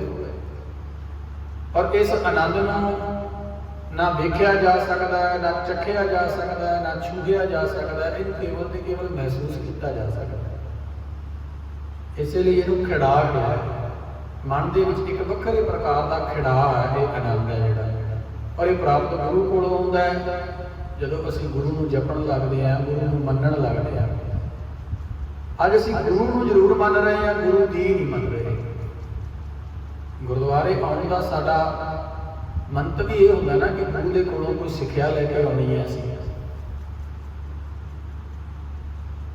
ਗੁਰੂ ਹੈ ਜਿਹੜਾ ਸਾਨੂੰ ਸਰਬੱਤ ਦਾ ਭਲਾ ਕਰਨਾ ਨੁਕਦਾ ਕਿ ਸਰਬੱਤ ਦਾ ਭਲਾ ਕਰੋ। ਅਰਦਾਸ ਦੇ ਵਿੱਚ ਵੀ ਕਹਿੰਦੇ ਆ, ਨਾਨਕ ਨਾਮ ਚੜ੍ਹਦੀ ਕਲਾ ਤੇਰੇ ਭਾਣੇ ਸਰਬੱਤ ਦਾ ਭਲਾ। ਪਰ ਅਫਸੋਸ ਹੈ ਕਿ ਅਸੀਂ ਤੇ ਆਪਣੇ ਗੁਆਂਢੀ ਦਾ ਭਲਾ ਕਰਕੇ ਨਾ ਖੁਸ਼। ਅਰਦਾਸ ਦੇ ਵਿੱਚ ਅਸੀਂ ਜ਼ਰੂਰ ਮੰਗਦੇ ਹਾਂ ਕਿ ਨਾਨਕ ਨਾਮ ਚੜ੍ਹਦੀ ਕਲਾ ਤੇਰੇ ਭਾਣੇ ਸਰਬੱਤ ਦਾ ਭਲਾ।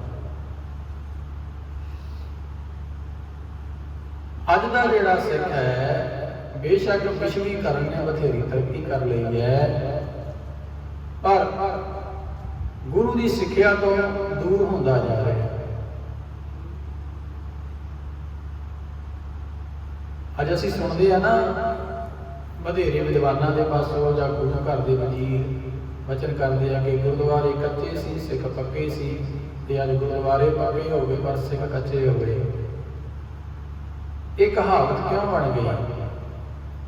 ਕਿਉਂਕਿ ਸਾਡੀ ਜਿਹੜੀ ਸੁਰਤ ਸੀ ਉਹ ਗੁਰੂ ਦੇ ਸਿਧਾਂਤ ਨਾਲ ਟੁੱਟ ਗਈ, ਗੁਰੂ ਦੀ ਵਿਚਾਰ ਨਾਲ ਟੁੱਟ ਗਈ।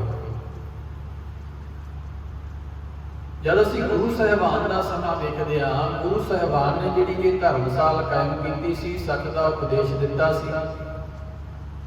ਜਿਸ ਵੇਲੇ ਗੁਰੂ ਨਾਨਕ ਦੇਵ ਮਹਾਰਾਜ ਅਜੇ ਇਸ ਦੁਨੀਆ ਦੇ ਵਿੱਚ ਨਹੀਂ ਸੀ ਆਏ, ਉਸ ਵੇਲੇ ਇਸ ਦੁਨੀਆ ਦੇ ਜਿਹੜੇ ਹਾਲਾਤ ਸੀ, ਕਾਜੀ ਹੋਏ, ਰਿਸ਼ਵਤੀ ਵੱਡੀ ਲੈ ਕੇ ਹੱਕ ਗਵਾਏ,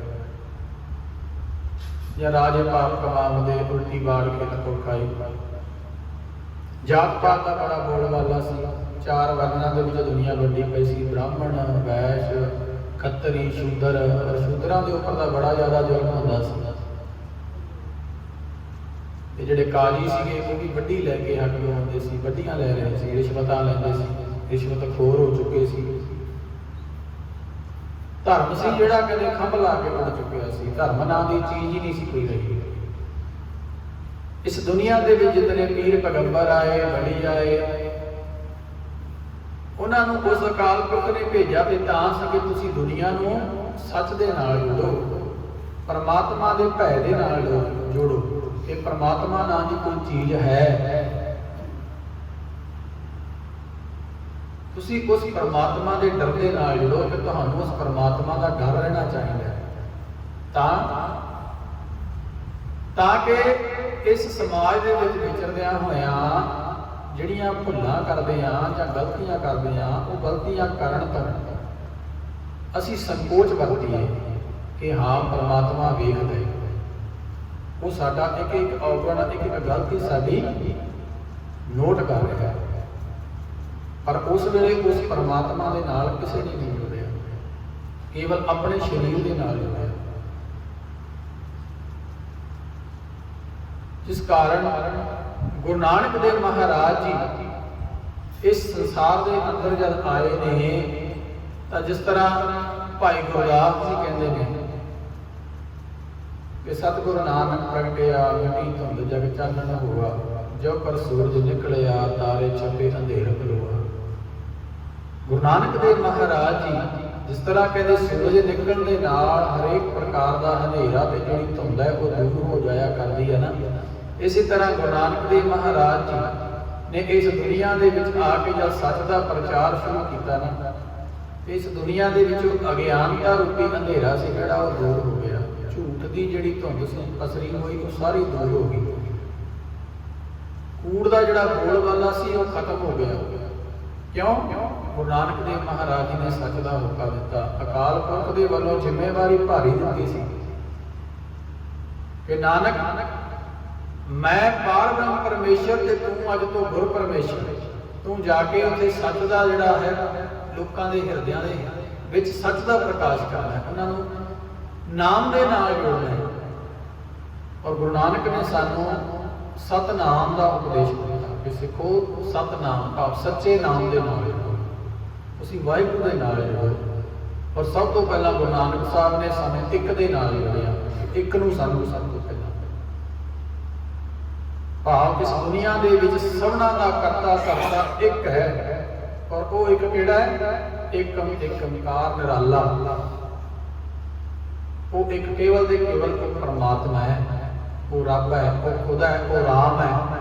ਜਿਹਦੇ ਨਾਮ ਵੱਖਰੇ ਵੱਖਰੇ ਹੈ ਨੇ ਪਰ ਹੈ ਉਹ ਇੱਕੋ ਹੀ ਹੈ। ਗੁਰੂ ਨਾਨਕ ਸਾਹਿਬ ਨੇ ਉਸ ਅਕਾਲ ਪੁਰਖ ਦੇ ਗੁਣ, ਉਹਨਾਂ ਗੁਣਾਂ ਦੀ ਵਿਆਖਿਆ ਕੀਤੀ। ਇੱਕ ਓੰਕਾਰ ਤੋਂ ਲੈ ਕੇ ਗੁਰ ਪ੍ਰਸਾਦ ਤੱਕ, ਜਿਹਦੀ ਹੋਂਦ ਸੱਚੀ ਹੈ, ਜਿਹਦਾ ਨਾਮ ਸੱਚਾ ਹੈ, ਜਿਹੜਾ ਇਸ ਸ੍ਰਿਸ਼ਟੀ ਦਾ ਕਰਤਾ ਧਰਤਾ ਹੈ, ਜਿਹੜਾ ਨਿਰਭਉ ਹੈ, ਕਿਸੇ ਤੋਂ ਡਰਦਾ ਨਹੀਂ, ਨਿਰਵੈਰ ਹੈ, ਕਿਸੇ ਦੇ ਨਾਲ ਉਹਦਾ ਵੈਰ ਨਹੀਂ, ਅਕਾਲ ਹੈ, ਜੂਨਾਂ ਤੋਂ ਰਹਿਤ ਹੈ, ਆਉਣ ਜਾਣ ਜਨਮ ਮਰਨ ਦੇ ਗੇੜ ਤੋਂ ਰਹਿਤ ਹੈ, ਅਮੂਰਤ ਹੈ, ਜਿਹੜਾ ਅੱਖਾਂ ਦੇ ਨਾਲ ਦਿਸਦਾ ਨਹੀਂ, ਅਜੂਨੀ ਹੈ, ਆਵਾਗਾਮ ਦੇ ਚੱਕਰ ਤੋਂ 84 ਦੇ ਗੇੜ ਤੋਂ ਮੁਕਤ ਹੈ, ਸਹਿ ਭੰਗ ਸੁਤੇ ਸਿੱਧ ਪ੍ਰਕਾਸ਼ ਹੋਇਆ, ਕਿਸੇ ਦਾ ਬਣਾਇਆ ਹੋਇਆ ਨਹੀਂ ਹੈਗਾ। ਔਰ ਐਸੇ ਦੇਵੀ ਗੁਣਾ ਵਾਲਾ ਪਰਮਾਤਮਾ ਮਿਲਦਾ ਕਿਵੇਂ ਹੈ? ਗੁਰ ਪ੍ਰਸਾਦ, ਗੁਰੂ ਦੀ ਕਿਰਪਾ ਦੇ ਨਾਲ। ਔਰ ਗੁਰੂ ਦੀ ਕਿਰਪਾ ਤਾਂ ਵਰਤਣੀ ਹੈ ਜੇ ਗੁਰੂ ਦੇ ਦਰ ਦੇ ਉੱਪਰ ਆਵਾਂਗੇ, ਗੁਰਦੁਆਰੇ ਆਵਾਂਗੇ, ਗੁਰੂ ਦੇ ਕੋਲ ਝੋਲੀ ਅੱਡ ਕੇ ਮੰਗਾਂਗੇ ਕਿ ਇਹ ਸਤਿਗੁਰੂ ਕਿਰਪਾ ਕਰ ਸਾਡੀ ਝੋਲੀ ਦੇ ਵਿੱਚ, ਸਾਡੇ ਹਿਰਦੇ ਰੂਪੀ ਭਾਂਡੇ ਦੇ ਵਿੱਚ ਪ੍ਰਭੂ ਦਾ ਨਾਮ ਪਾ ਦੇ, ਸਾਨੂੰ ਮੱਤ ਦੇ। ਇੱਥੇ ਆ ਕੇ ਚੰਗੀ ਮੱਤ ਮੰਗਿਆ ਕਰੀਏ। ਮੰਗਣਾ ਮੰਗਣ ਨਹੀਂ ਕਾ ਹਰ ਜਸ ਗੁਰ ਤੇ ਮੰਗਣਾ। ਮੰਗਣਾ ਵੀ ਹੈ ਗੁਰੂ ਦੇ ਦਰ ਦੇ ਉੱਪਰ ਆ ਕੇ, ਤਾਂ ਪਰਮੇਸ਼ਰ ਦਾ ਨਾਮ ਮੰਗਿਆ ਕਰੋ। ਕਿਉਂ? ਕਿਉਂਕਿ ਇਸ ਨਾਮ ਦੇ ਵਿੱਚ ਹੀ ਹਰੇਕ ਪ੍ਰਕਾਰ ਦੇ ਸੁੱਖ ਨੇ। ਬ੍ਰਹਮ ਬਿੰਦੈ ਤਿਸਦਾ ਬ੍ਰਹਮਤ ਰਹੈ, ਏਕ ਸ਼ਬਦ ਲਿਵ ਲਾਏ, ਨਵ ਨਿਧੀ 18 ਹੈ, ਸਿੱਧੀ ਪਿੱਛੇ ਲੱਗੀਆਂ ਫਿਰੈ, ਜੋ ਹਰ ਹਿਰਦੈ ਸਦਾ ਵਸਾਏ। 9 ਨਿਧੀਆਂ 18 ਸਿੱਧੀਆਂ ਦੇ ਵਿੱਚ ਹਰ ਪ੍ਰਕਾਰ ਦਾ ਸੁੱਖ ਆ ਜਾਂਦਾ ਹੈ, ਦੁਨੀਆ ਦਾ ਹਰ ਪਦਾਰਥ ਆ ਜਾਂਦਾ ਹੈ। ਇਹਨਾਂ 9 ਨਿਧੀਆਂ 18 ਸਿੱਧੀਆਂ ਦੇ ਵਿੱਚ ਜਿਨ੍ਹਾਂ ਪਦਾਰਥਾਂ ਦੇ ਪਿੱਛੇ ਲੱਗ ਕੇ, ਇਹਨਾਂ ਪਦਾਰਥਾਂ ਦੀ ਪ੍ਰਾਪਤੀ ਦੇ ਵਾਸਤੇ ਇਹ ਬੰਦਾ ਸਾਰੀ ਉਮਰ ਭਟਕਦਾ ਫਿਰਦਾ ਰਹਿੰਦਾ ਹੈ। ਗੁਰੂ ਸਾਹਿਬ ਕਹਿੰਦੇ ਉਹ ਪਦਾਰਥ, ਉਹ ਰਿਧੀਆਂ ਸਿੱਧੀਆਂ ਸਾਰੀਆਂ ਪਰਮੇਸ਼ਰ ਦੇ ਨਾਮ ਦੇ ਵਿੱਚ ਨੇ। ਤੂੰ ਇੱਕ ਵਾਰੀ ਨਾਮ ਨੂੰ ਜਪਣਾ ਸ਼ੁਰੂ ਕਰ।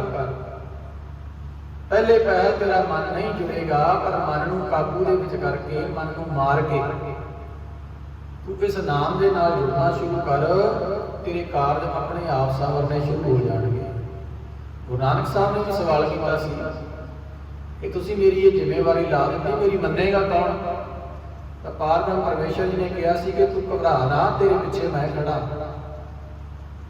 ਮੇਰਾ ਥਾਪੜਾ ਤੇਰੀ ਪਿੱਠ ਦੇ ਉੱਪਰ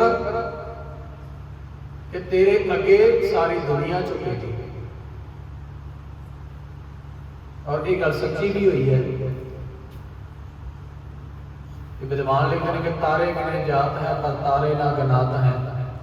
ਅਤੇ ਗੁਰੂ ਨਾਨਕ ਦੇਵ ਮਹਾਰਾਜ ਨੇ ਕਿੰਨੀ ਦੁਨੀਆ ਨੂੰ ਤਾਰਿਆ, ਦੁਨੀਆ ਦੇ ਕਿੰਨੇ ਲੋਕਾਂ ਨੂੰ ਤਾਰਿਆ, ਉਹਨਾਂ ਦੀ ਗਿਣਤੀ ਨਹੀਂ ਹੋ ਸਕਦੀ। ਅਸਮਾਨ ਦੇ ਵਿੱਚ ਜਿਹੜੇ ਤਾਰੇ ਨੇ ਕਹਿੰਦੇ ਉਹਨਾਂ ਦੀ ਗਿਣਤੀ ਹੋ ਸਕਦੀ ਹੈ। ਪਰ ਗੁਰੂ ਨਾਨਕ ਸਾਹਿਬ ਦੇ ਕੋਲ ਕੋਈ ਹਥਿਆਰ ਨਹੀਂ ਸੀ ਕਿ ਉਹਨਾਂ ਨੇ ਡਰਾ ਧਮਕਾ ਕੇ ਕਿਸੇ ਨੂੰ ਇਸ ਪਾਸੇ ਲਾਇਆ ਹੋਵੇ। ਉਹਨਾਂ ਕੋਲ ਸ਼ਬਦ ਸੀ, ਸ਼ਬਦ ਦੀ ਤਾਕਤ ਸੀ, ਵਿਚਾਰਾਂ ਦੀ ਤਾਕਤ ਸੀ। ਉਹ ਸੰਗਤ ਦੇ ਵਿੱਚ ਗਏ, ਉੱਥੇ ਵਿਚਾਰਾਂ ਕੀਤੀਆਂ, ਉਹਨਾਂ ਨੂੰ ਚੰਗੀ ਤਰ੍ਹਾਂ ਪਰਮਾਤਮਾ ਦੇ ਸੰਕਲਪ ਦੇ ਬਾਰੇ ਸਮਝਾਇਆ ਕਿ ਦੁਨੀਆ ਦੇ ਲੋਕੋ, ਤੁਸੀਂ ਜਿਨ੍ਹਾਂ ਦੇ ਨਾਲ ਜੁੜੇ ਹੋਏ ਹੋ ਉਥੋਂ ਤੁਹਾਨੂੰ ਰੱਤਾ ਭਰ ਕੁਝ ਨਹੀਂ ਮਿਲਣਾ, ਕੁਝ ਨਹੀਂ ਨਿਕਲਣਾ। ਤੁਸੀਂ ਪਾਣੀ ਰਿੜਕੀ ਜਾਂਦੇ ਆ, ਪਾਣੀ ਰਿੜਕਿਆ ਮੱਖਣ ਨਹੀਂ ਨਿਕਲਣਾ, ਤੁਹਾਨੂੰ ਦੁੱਧ ਰਿੜਕਣਾ ਪਏਗਾ। ਇਸ ਲਈ ਸੱਚ ਰੂਪੀ ਗਿਆਨ ਉਪਦੇਸ਼ ਦੇ ਨਾਲ ਜੁੜੀਏ।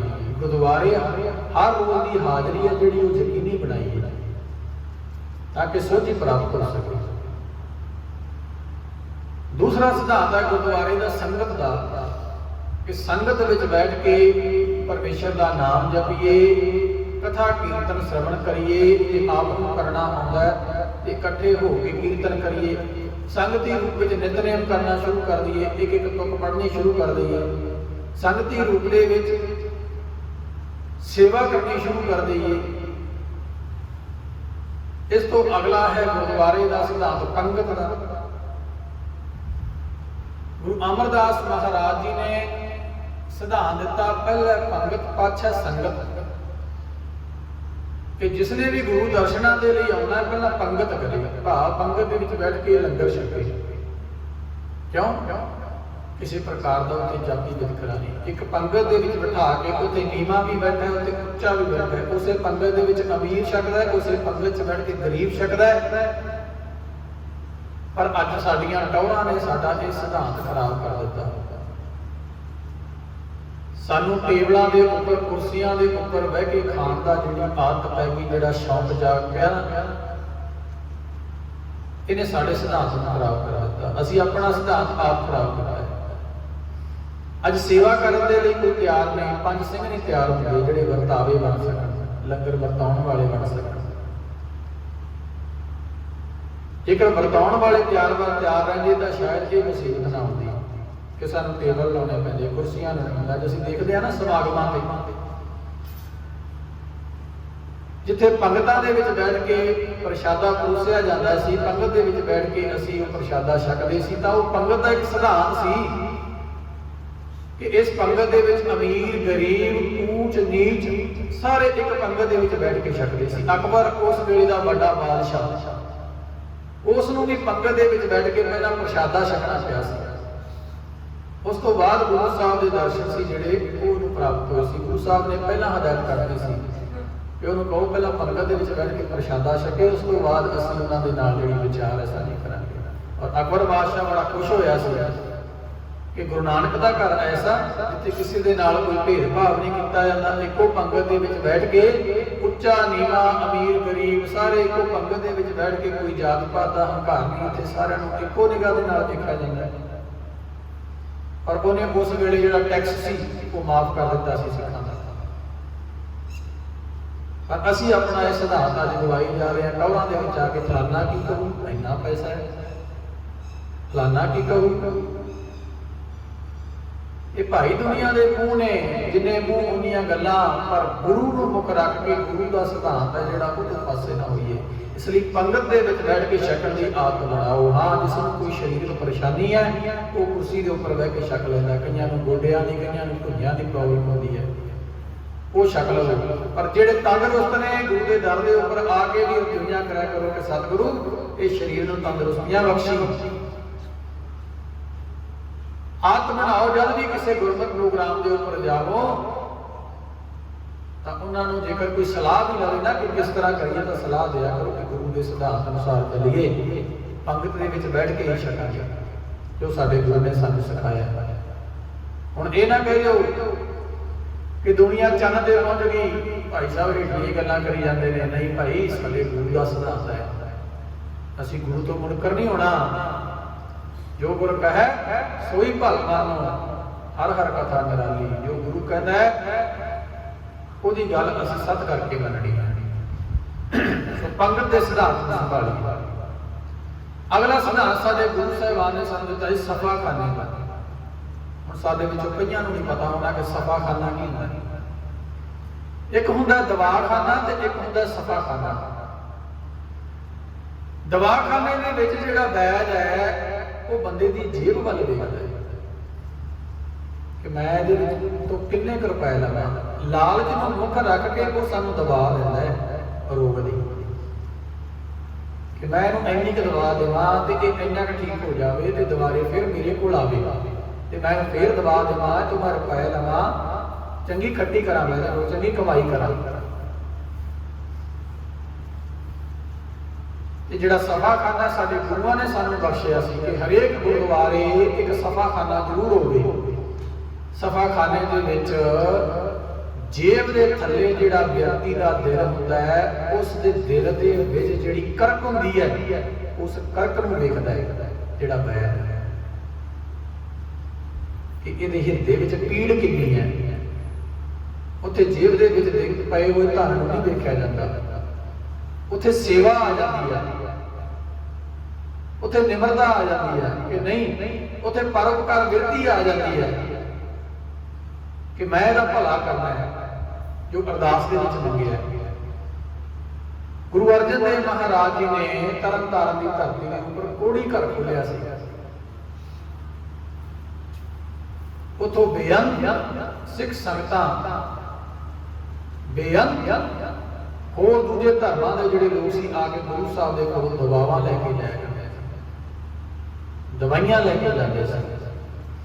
ਪਰ ਅੱਜ ਸਾਡੇ ਪਿੰਡਾਂ ਦੇ ਗੁਰੂ ਘਰਾਂ ਦੇ ਵਿੱਚ ਆਮਦਨ ਵਾਧੂ ਹੈ, ਪਰ ਅਫਸੋਸ ਹੈ ਕਿ ਆਮਦਨ ਦਾ ਸਹੀ ਪ੍ਰਯੋਗ ਨਹੀਂ ਹੁੰਦਾ।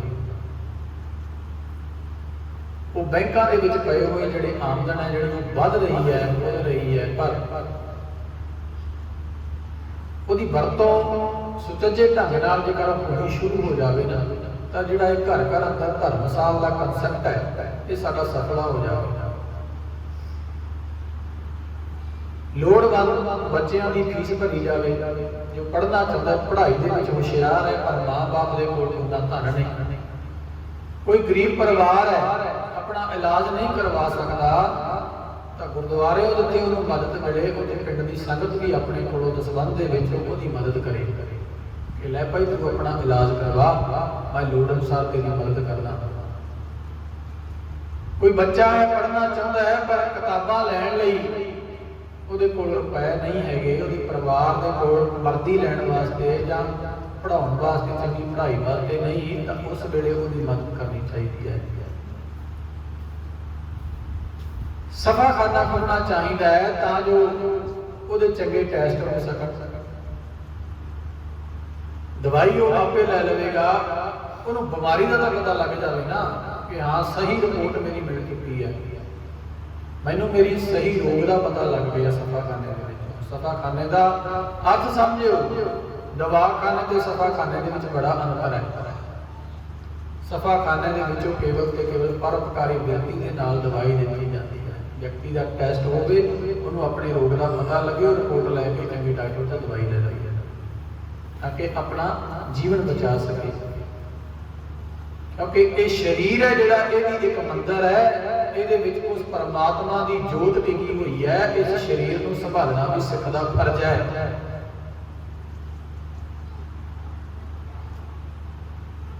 ਕਿ ਪਰਮਾਤਮਾ ਦਾ ਮੇਰੇ ਵਿੱਚ ਵਸ ਹੈ, ਪਰਮਾਤਮਾ ਦੀ ਜੋਤ ਮੇਰੇ ਅੰਦਰ ਹੈ, ਇਸ ਲਈ ਬੰਦਿਆ ਕਿਸੇ ਵੀ ਤਰ੍ਹਾਂ ਦਾ ਗੁਨਾਹ ਕਰਨ ਤੋਂ ਪਰਹੇਜ਼ ਕਰਿਆ ਕਰ, ਗੁਰੇਜ਼ ਕਰਿਆ ਕਰ, ਕਿ ਉਹ ਮੇਰੇ ਅੰਦਰ ਬੈਠਾ ਹੀ ਮੇਰਾ ਸਭ ਕੁਝ ਵੇਖੀ ਜਾ ਰਿਹਾ ਹੈ। ਪਰ ਅਸੀਂ ਭੁੱਲੇ ਬੈਠੇ ਹਾਂ ਕਿ ਸਾਡੇ ਅੰਦਰ ਹੈ ਜਾਂ ਸਾਹਮਣੇ ਵਾਲੇ ਦੇ ਵੀ ਅੰਦਰ ਹੈ, ਜਿਸ ਨੂੰ ਮੰਦੇ ਵਚਨ ਬੋਲਣ ਲੱਗਿਆ ਅਸੀਂ ਪਰਹੇਜ਼ ਨਹੀਂ ਕਰਦੇ। ਸੋ ਇਹ ਜਿਹੜੇ ਛੋਟੇ ਛੋਟੇ ਸਿਧਾਂਤ ਨੇ, ਅਸੀਂ ਇਹਨਾਂ ਸਿਧਾਂਤਾਂ ਦੇ ਨਾਲ ਜ਼ਰੂਰ ਜੁੜਨ ਦਾ ਜਿਹੜਾ ਉਦਮ ਹੈ ਉਹ ਕਰੀਏ। ਗੁਰਦੁਆਰਾ ਸੋਝੀ ਪ੍ਰਾਪਤ ਕਰਨ ਵਾਸਤੇ, ਨਾ ਕਿ ਇੱਥੇ ਸੋਝੀ ਦੇਣ ਵਾਸਤੇ ਹੈ। ਆਪਣੇ ਬੱਚਿਆਂ ਨੂੰ ਹਰ ਰੋਜ਼ ਗੁਰਦੁਆਰਾ ਸਾਹਿਬ ਨਾਲ ਲੈ ਕੇ ਆਇਆ ਕਰੋ ਜਦੋਂ ਆਉਂਦੇ ਹੋ, ਤਾਂ ਕਿ ਉਹਨਾਂ ਦੀ ਆਦਤ ਬਣੇ। ਜਦ ਮਾਂ-ਬਾਪ ਗੁਰਦੁਆਰਾ ਸਾਹਿਬ ਦੇ ਨਾਲ ਜੁੜਨਗੇ, ਗੁਰਦੁਆਰੇ ਆਉਣਗੇ, ਬੱਚਿਆਂ ਨੂੰ ਨਾਲ ਲੈ ਕੇ ਆਉਣਗੇ, ਤੇ ਬੱਚਿਆਂ ਨੂੰ ਵੀ ਇਹ ਆਦਤ ਬਣੇਗੀ ਕਿ ਹਾਂ ਮੇਰੇ ਵੱਡੇ ਵਡੇਰੇ ਗੁਰਦੁਆਰਾ ਸਾਹਿਬ ਜਾਂਦੇ ਰਹੇ ਨੇ, ਮੇਰੀ ਸੁਰਤ ਦੇ ਵਿੱਚ, ਤੇ ਮੈਂ ਵੀ ਪਿੱਛੇ ਨਾ ਰਹਾਂ, ਮੈਂ ਵੀ ਗੁਰੂ ਘਰ ਦੇ ਨਾਲ ਜੁੜ ਕੇ ਰਹਾਂ। ਗੁਰਦੁਆਰੇ ਭੇਜਿਆ ਕਰੋ ਕਿ ਜਾ ਭਾਈ ਸਾਹਿਬ ਕੋਲੋਂ ਬਾਣੀ ਪੜ੍ਹਨੀ ਸਿੱਖ, ਬਾਣੀ ਦੀ ਸੰਥਿਆ ਲੈ। ਅੱਜ ਆਉਂਦੇ ਸਮੇਂ ਦੇ ਵਿੱਚ ਕੋਈ ਗ੍ਰੰਥੀ ਬਣਨ ਨੂੰ ਤਿਆਰ ਨਹੀਂ, ਕੋਈ ਪ੍ਰਚਾਰਕ ਬਣਨ ਨੂੰ ਤਿਆਰ ਨਹੀਂ, ਕੋਈ ਕਥਾਵਾਚਕ ਬਣਨ ਨੂੰ ਤਿਆਰ ਨਹੀਂ। ਕਿਉਂ? ਕਿਉਂਕਿ ਗ੍ਰੰਥੀ ਦੀ ਹਾਲਤ ਬੜੀ ਤਰਸਯੋਗ ਹੋ ਗਈ ਹੈ। ਗ੍ਰੰਥੀ ਭਿਖਾਰੀ ਬਣਾ ਕੇ ਰੱਖ ਦਿੱਤਾ। ਗ੍ਰੰਥੀ ਨੂੰ ਕੇਵਲ ਤੇ ਕੇਵਲ ਗੁਰਦੁਆਰੇ ਦੇ ਦਾਇਰੇ ਦੇ ਅੰਦਰ ਸੀਮਿਤ ਕਰਕੇ ਰੱਖ ਦਿੱਤਾ, ਜਦ ਕਿ ਗ੍ਰੰਥੀ ਸਿੰਘ ਹੈ ਜਿਹੜਾ ਉਹ ਬਹੁਤ ਸਤਿਕਾਰਯੋਗ ਸ਼ਖਸੀਅਤ ਹੈ। ਗ੍ਰੰਥੀ ਸਾਡੇ ਹਰ ਦੁੱਖ ਅਤੇ ਸੁੱਖ ਦੇ ਵਿੱਚ ਸਾਡੇ ਲਈ ਅਰਦਾਸ ਕਰਦਾ ਹੈ। ਭਲਿਓ ਸਾਨੂੰ ਤੇ ਅਰਦਾਸ ਵੀ ਨਹੀਂ ਕਰਨੀ ਆਉਂਦੀ। ਦੇਖੋ ਸਾਡਾ ਸਟੇਟਸ ਕਿੱਥੇ ਖੜਾ ਹੈ ਕਿ ਅਸੀਂ ਗੁਰੂ ਦੇ ਅੱਗੇ ਆਪ ਅਰਦਾਸ ਨਹੀਂ ਕਰ ਸਕਦੇ। ਅਰਦਾਸ ਵੀ ਅਸੀਂ ਗੁਰੂ ਘਰ ਦੇ ਵਜ਼ੀਰ ਕੋਲੋਂ, ਗੁਰੂ ਘਰ ਦੇ ਗ੍ਰੰਥੀ ਸਿੰਘ ਕੋਲੋਂ ਕਰਾਉਂਦੇ ਹਾਂ ਕਿ ਸਾਡੇ ਤੇ ਆਹ ਵਿਪਤਾ ਪਈ ਹੈ, ਬਾਬਾ ਜੀ ਤੁਸੀਂ ਅਰਦਾਸ ਕਰੋ, ਬਾਬਾ ਜੀ ਸਾਡੇ ਘਰੇ ਅੱਜ ਆਹ ਖੁਸ਼ੀ ਆਈ ਹੈ, ਤੁਸੀਂ ਅਰਦਾਸ ਕਰੋ। ਅਰੇ ਭਾਈ, ਤੁਹਾਡੇ ਦੁੱਖ ਦੇ ਸੁੱਖ ਦੇ ਵਿੱਚ ਕੰਮ ਤੇ ਗ੍ਰੰਥੀ ਆਉਂਦਾ ਹੈ, ਪਰ ਪੂਰੀ ਗ੍ਰੰਥੀ ਦੀ ਹਾਲਤ ਵੱਲ ਕੋਈ ਨਹੀਂ ਵੇਖਦਾ ਕਿ ਉਹ ਕਿਹੋ ਜਿਹੇ ਸਮੇਂ ਦੇ ਵਿੱਚੋਂ ਲੰਘ ਰਿਹਾ ਹੈ।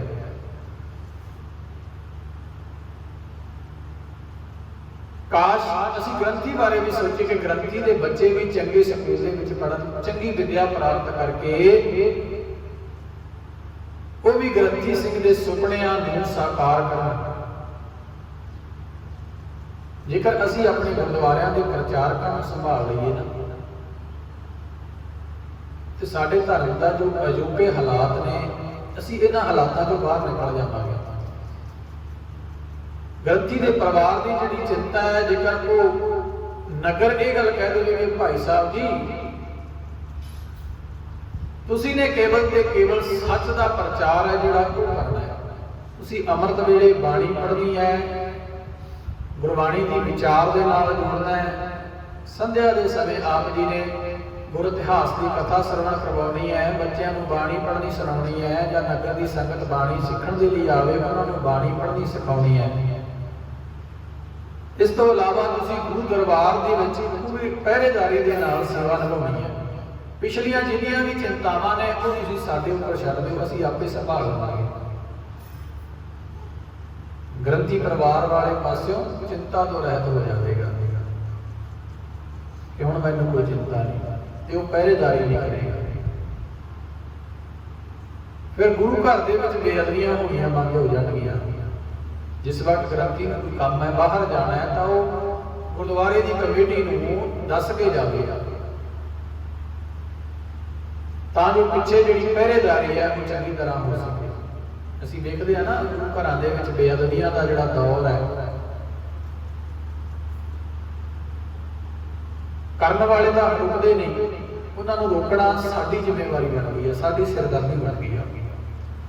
ਪਰ ਇਹਦੇ ਲਈ ਸਾਨੂੰ ਪਹਿਰੇਦਾਰੀ ਕਰਨੀ ਚਾਹੀਦੀ ਹੈ, ਜ਼ਰੂਰੀ ਹੈ। ਇਸ ਲਈ ਚਲੋ ਕਿਸੇ ਵਕਤ ਕੋਈ ਰੁਝੇਵਾਂ ਹੋਵੇ, ਗ੍ਰੰਥੀ ਸਿੰਘ ਨੇ ਬਾਹਰ ਜਾਣਾ ਵੀ ਹੋਵੇ, ਤਾਂ ਕੋਸ਼ਿਸ਼ ਕਰਿਆ ਕਰੀਏ ਕਿ ਉਦੋਂ 2 ਜਾਂ 4 ਸਿੰਘ ਆ ਜਿਹੜੇ ਉਹ ਗੁਰਦੁਆਰਾ ਸਾਹਿਬ ਵਿਖੇ ਆ ਕੇ ਚੰਗੀ ਪਹਿਰੇਦਾਰੀ ਕਰਨ। ਨਹੀਂ ਤੇ ਮਹੀਨੇ ਬਾਅਦ ਡਿਊਟੀਆਂ ਲਾ ਲਵੋ, ਇੱਕ ਘੰਟੇ ਦੀ ਡਿਊਟੀ ਲੱਗ ਸਕਦੀ ਹੈ, ਨਾਲੇ ਤੇ ਵਾਹਿਗੁਰੂ ਦਾ ਜਾਪ ਹੋ ਜਾਇਆ ਕਰੇ ਤੇ ਨਾਲੇ ਚੌਰ ਸਾਹਿਬ ਦੀ ਸੇਵਾ ਹੋ ਜਾਇਆ ਕਰੇ। ਗੁਰੂ ਦੇ ਉੱਪਰ ਚੌਰ ਕਰਨਾ ਵੀ ਬਹੁਤ ਵੱਡੀ ਸੇਵਾ ਹੈ, ਔਰ ਇਸ ਸੇਵਾ ਦਾ ਬਹੁਤ ਵੱਡਾ ਫਲ ਪ੍ਰਾਪਤ ਹੁੰਦਾ ਹੈ। ਪਰ ਬਾਰੀ ਦੇ ਨਾਲ 10-10 ਦਿਨ ਦੀ ਡਿਊਟੀ ਲਾ ਲਵੋ ਜਾਂ 10-10 ਘਰ ਕਰ ਲਵੋ, ਮਹੀਨੇ ਦੇ ਵਿੱਚ 10 ਦਿਨ ਬਾਅਦ ਇੱਕ ਘਰ ਦੀ ਵਾਰੀ ਆਇਆ ਕਰੇ। 10 ਘਰ ਸੇਵਾ ਕਰਵੇ ਤੇ ਅਗਲੇ 10 ਘਰਾਂ ਦੀ ਵਾਰੀ ਕਿ ਹਾਂ ਜੀ 1 ਘੰਟਾ ਸਵੇਰੇ ਜੇ 6:30 ਵਜੇ ਸਮਾਪਤੀ ਹੁੰਦੀ ਹੈ ਤਾਂ 10 ਵਜੇ ਤੱਕ ਗੁਰੂ ਦਾ ਜਿਹੜਾ ਵਜ਼ੀਰ ਹੈ ਉਹ ਇੱਥੇ ਹਾਜ਼ਰ ਰਹਿ ਸਕਦਾ ਹੈ। ਉਸ ਤੋਂ ਬਾਅਦ ਸ਼ਾਮ ਦੇ 3 ਵਜੇ ਤੱਕ ਸੇਵਾ ਜਿਹੜੀ ਨਗਰ ਦੀ ਸੰਗਤ ਹੈ ਜਿਹੜੀ ਉਹ ਕਰੇ, ਕਿਉਂ ਭਾਈ ਸਾਹਿਬ ਤਾਂ ਸਵੇਰੇ 2 ਵਜੇ ਉੱਠ ਕੱਢਦੇ ਨੇ, ਉਹਨਾਂ ਨੇ ਆਰਾਮ ਨਹੀਂ ਕਰਨਾ ਹੈ, ਹੋਰ ਵੀ ਕਾਰ ਵਿਹਾਰ ਛੋਟੇ ਮੋਟੇ ਜਿਹੜੇ ਹੈ ਉਹ ਕਰਨੇ ਹੁੰਦੇ ਆ। ਪਿੰਡ ਦੇ ਵਿੱਚ ਤੁਹਾਡੇ ਲਈ ਪਾਠ ਵੀ ਕਰਨੇ ਆ, ਘਰਾਂ ਦੇ ਵਿੱਚ ਸਹਿਜ ਪਾਠ ਹੁੰਦੇ ਨੇ, ਅਖੰਡ ਪਾਠ ਹੁੰਦੇ ਨੇ, ਉਹਨਾਂ ਨੇ ਉਹ ਵੀ ਸੇਵਾ ਨਿਭਾਉਣੀ ਹੈ। ਤਾਂ ਪਿੱਛੇ ਗੁਰੂ ਘਰ ਦੇ ਵਿੱਚ ਕੀ ਐਸਾ ਕੋਈ ਵੀ ਸ਼ਰੀਰ ਨਹੀਂ ਜਿਹੜਾ ਗੁਰੂ ਦੇ ਲਈ ਚੌਰ ਸਾਹਿਬ ਕਰ ਸਕੇ, ਪਿੱਛੇ ਗੁਰੂ ਘਰ ਦੇ ਵਿੱਚ ਦੇਗ ਵਰਤਾ ਸਕੇ ਬੈਠ ਕੇ। ਸਾਨੂੰ ਕੇਵਲ ਤੇ ਕੇਵਲ ਕਮੇਟੀਆਂ ਦੀ ਗੋਲਕ ਦਿੱਤੀ ਜਾਂਦੀ ਹੈ ਕਿ ਹਾਂ ਜੀ ਅਸੀਂ ਤੇ ਭੇਟਾ ਪਾ ਆਉਂਦੇ ਹਾਂ, ਇਹਨੇ ਮੁਲਾਜ਼ਮ ਰੱਖਣ, ਇਹਨਾਂ ਕੋਲੇ ਆਮਦਨ ਇੰਨੀ ਹੈ ਇਹ ਮੁਲਾਜ਼ਮ ਰੱਖਣ। ਨਹੀਂ ਭਾਈ, ਗੁਰੂ ਇਕੱਲੇ ਮੁਲਾਜ਼ਮਾਂ ਦਾ ਥੋੜਾ, ਗੁਰੂ ਦੇ ਸਾਰਿਆਂ ਦਾ ਸਾਂਝ ਹੈ। ਇਸ ਲਈ ਗੁਰੂ ਪ੍ਰਤੀ ਪ੍ਰੇਮ, ਜਿਨ ਪ੍ਰੇਮ ਕੀਓ ਤਿਨ ਹੀ ਪ੍ਰਭ ਪਾਇਓ, ਗੋਬਿੰਦ ਭਾਉ ਭਗਤ ਦਾ ਭੁੱਖਾ। ਕਿ ਪਰਮੇਸ਼ਰ ਹੈ ਜਿਹੜਾ ਉਹ ਭਾਉ ਤੇ ਭਗਤ, ਭਾਉ ਦਾ ਅਰਥ ਵੀ ਪ੍ਰੇਮ ਹੁੰਦਾ ਹੈ, ਭਗਤ ਉਹਦਾ ਸਿਮਰਨ, ਇਸ ਚੀਜ਼ ਦਾ ਭੁੱਖਾ ਹੈ। ਹੋਰ ਉਹਨੂੰ ਤੁਹਾਡੇ ਕੋਲ ਕੁਝ ਨਹੀਂ ਚਾਹੀਦਾ। ਕਿਸੇ ਥਾਂ ਤੇ ਨਾ ਤਖਤੀ ਲੱਗੀ ਹੋਈ ਸੀ, ਬੜਾ ਸੋਹਣਾ ਲਿਖਿਆ ਸੀ, ਕਹਿੰਦੇ ਸੇਵਾ ਕਰੀਏ ਤਾਂ ਰੁਕਦੀ ਨਹੀਂ, नहीं सेवा करिए तो कदे मुकदी नहीं, सेवा कदे भी खाली नहीं होती, मुकदी नहीं हैगी जिन्नी मर्जी करी जाओ। सेवा करिए तो मुकदी नहीं, जे ना करिए तो रुकदी नहीं, जे ना करिए तो होर बथेरे ने करने वाले भी बहुत हैगे ने, पर आदत पानी पैंदी है, मन नूं मारना पैंदा है। सुखमनी साहिब की बाणी पढ़दे आ, सेवा करत होए ने कामी किसको होत प्राप्त स्वामी। सेवा के नाल भी परमात्मा के दर्शन हो जाते हैं, परमात्मा मिल पैंदा ते जिन्हों परमात्मा मिल गया उहदे मन दे विच परमानंद पैदा हो जाता है। फिर वो आपे वाहिगुरू वाहिगुरू करदा है। सतगुरु जी कृपा करन, गुरुद्वारे दे नाल जुड़िए, गुरु के उपदेश के नाल जुड़िए, गुरु के उपदेश के नाल जुड़ गए, सच के नाल जुड़ गए। जब सच के नाल जुड़ गए सच्चे हो जावांगे, सच्चे हो गए तो प्रवान हो जाएंगे। इसलिए गुरु के दर ते आके ਇਹੋ ਅਰਜ਼ੀਆਂ ਕਰੀਏ ਕਿ ਸਤਿਗੁਰੂ ਜੀ ਆਪਣੇ ਪੱਲੇ ਲਾ ਕੇ, ਆਪਣੇ ਚਰਨਾਂ ਦੇ ਨਾਲ ਭੌਰੇ ਬਣਾ ਕੇ ਜੋੜ ਕੇ ਰੱਖਿਓ। ਤੂੰ ਦਾਤਾ ਦਾਤਾਰ ਤੇਰਾ ਦਿੱਤਾ ਖਾਵਣਾ, ਭਗਤ ਜਨਾ ਕੈ ਸੰਗ ਪਾਪ ਗਵਾਵਣਾ, ਜਨ ਨਾਨਕ ਸਦ ਬਲਿਹਾਰੈ ਬਲ ਬਲ ਜਾਵਣਾ। ਗੁਰੂ ਦੇ ਦਰ ਦੇ ਉੱਪਰ ਅਰਜ਼ੀਆਂ ਕਰਿਆ ਕਰੀਏ ਕਿ ਸਾਨੂੰ ਭੁੱਲਿਆਂ ਨੂੰ, ਭਟਕਿਆਂ ਨੂੰ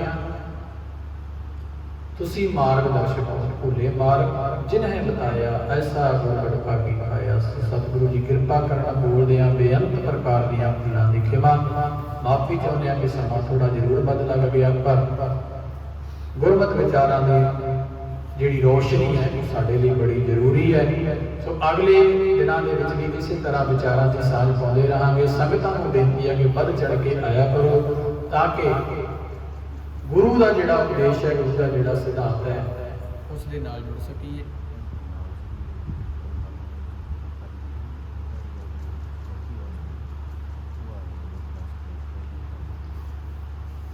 साडे कोल बहुत ही सत्कारयोग भाई गुरलाल सिंह जी, जो कि पिंडां दे विच गुरुद्वारियां दी पहरेदारी वास्ते होका देण दे लई सानूं जागरूक करन दे लई आउंदे ने। पर गलफत की जिहड़ी नींद है वो साडे उपर ऐसी छाई हुई है कि साडी जाग ही नहीं खुल रही। प्रचार बहुत हो रहा है, अपने तौर पर गुरु नूं प्यार करने वाले लोग होके दे रहे हैं, पर असी सेवा तो दूर हाँ। जेकर हम कह दईए ना कि भाई आजो सलाह लैनी है, सलाह देने वाले बथेरे आ जाएंगे, पर जे कह दईए कि सेवा करनी है तो वो भज जाएंगे। इसे नूं कहते हैं कलयुग। यही कलयुग का प्रभाव है कि सच दे नालों सानूं कलयुग ने दूर कर रखा है।